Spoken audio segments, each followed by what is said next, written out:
Nous allons regarder ensemble votre deuxième page de cours. Donc, si vous ne l'avez pas encore lu, je vous laisse la lire, mettre la vidéo en pause.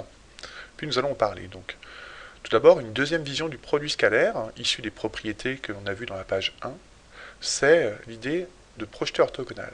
Alors, ici, pour calculer le produit scalaire de AB par AC, on peut projeter orthogonalement le point C sur la droite AB, on obtient le point H, et le produit scalaire de AB fois AC, ça revient au produit scalaire de AB fois H. Alors regardons ça de façon dynamique, ce que ça représente.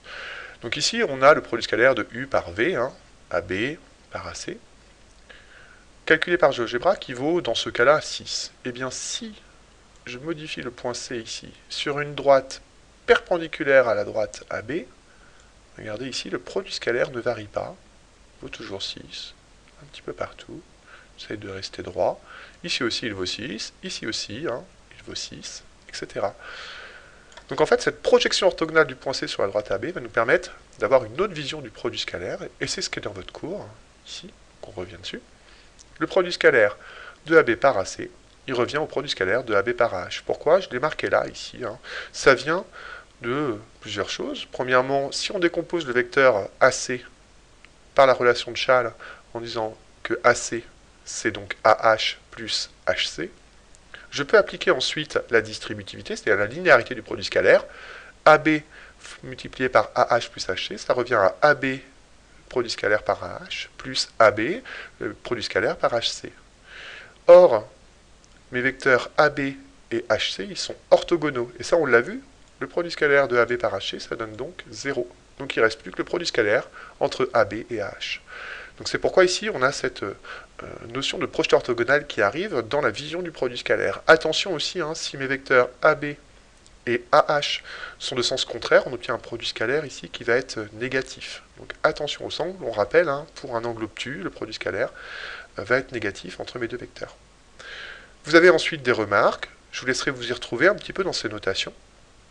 Et puis tout de suite, une autre expression. Alors cette expression, qui est cette fois du calcul du produit scalaire, qui est liée aux normes des vecteurs. Elle est un petit peu compliquée à retenir, elle n'est pas forcément très utilisée, mais elle va avoir une conséquence assez importante, c'est la propriété d'Al-Kashi. Vous connaissiez déjà les formules trigonométriques dans les triangles rectangles que vous aviez vus en troisième. Eh bien, Al-Kashi va nous donner des formules de trigonométrie dans les triangles quelconques, dans n'importe quel triangle. Pour s'y retrouver, c'est surtout une question de notation. Vous avez trois formules, mais on peut en apprendre qu'une seule si on s'y retrouve bien. Alors tout d'abord, la longueur petit a ici, c'est la longueur BC en fait, c'est la longueur qui est opposée au sommet A. Pareil pour la longueur B ici, ça va être la longueur du segment AC qui va être opposée au sommet B, etc. On essaie de s'y retrouver dans les notations. On note l'angle alpha, c'est l'angle en A dans mon triangle ABC, l'angle bêta, c'est l'angle en B, etc. Et bien pour calculer le carré de la longueur A, ici, on ajoute les deux carrés des deux autres longueurs, b au carré plus c au carré, et on enlève deux fois le produit de b fois c fois le cosinus de l'angle alpha. Donc l'idée, en fait, pour retenir ces formules, c'est vraiment d'essayer de les retrouver dans un triangle. Vous dessinez un triangle ABC, puis vous essayez de les retrouver au fur et à mesure, ces trois formules, essayez de les réécrire.